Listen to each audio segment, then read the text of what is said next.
От близо 6 месеца обещавам на един специален човек, че този празник ще е двоен. Понеже имаме двоен повод за празнуване, днес всъщност разбрах, че имаме троен повод за празнуване. И какъв е този повод? Ние имаме една прекрасна рожденичка, била е вчера. Искаме да ти честитим на патерици рождения ден след няколко секунди. И още един невероятен рожденник. Его нашия човек. Пате Мечо.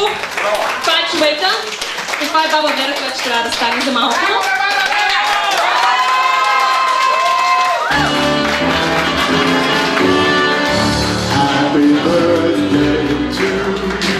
Какво ще искам да кажа, ела Мечо и ти тука.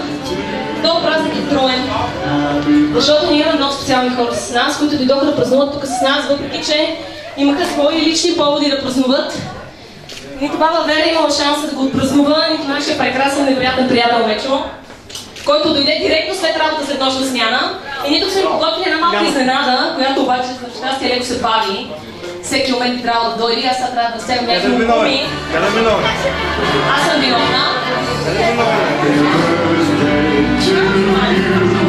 Нека да го изпеем заедно за рождениците, дами и господа.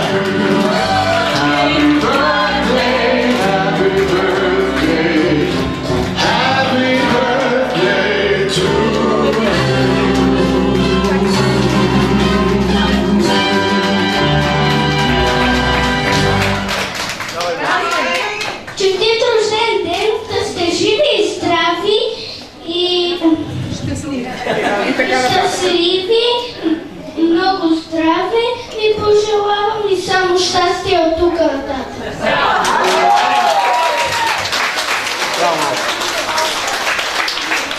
Мечо!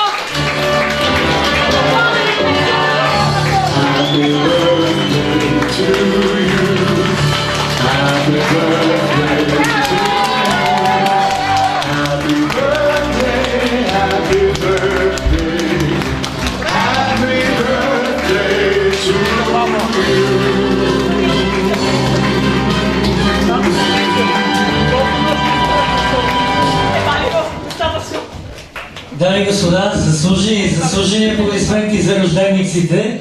И искам да ви кажа, че това не са всички изненади. Има още една специална изненада за, цитирам, Мечо.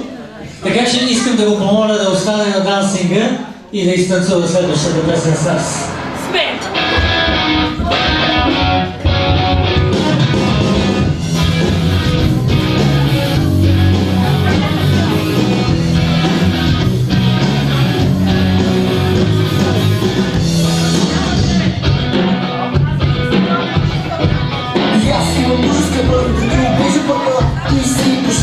Творение, друго явление, няма друго мнение, създадени си в друго измерение. След това пак ти клас, ела у нас. Не знам, че ме помниш за свирите в Бургас. Там е чуди миги, всеки ще се види, като ми види. Колко сме щастливи, като да ме лека. Това си колко лека да се стеремо, като ме видиш, ще разги века. Аз ви нашата малка тая, всяки час твой мен, да може да спаня.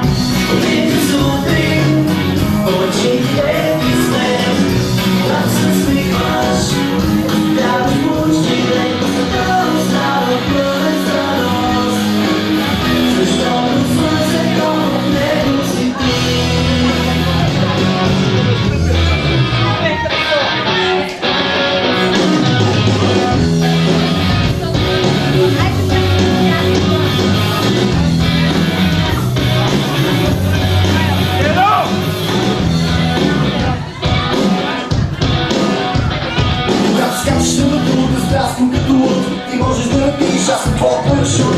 Уиски, кой след, кой няма ти сме. Само просто ти е, се служа с мен.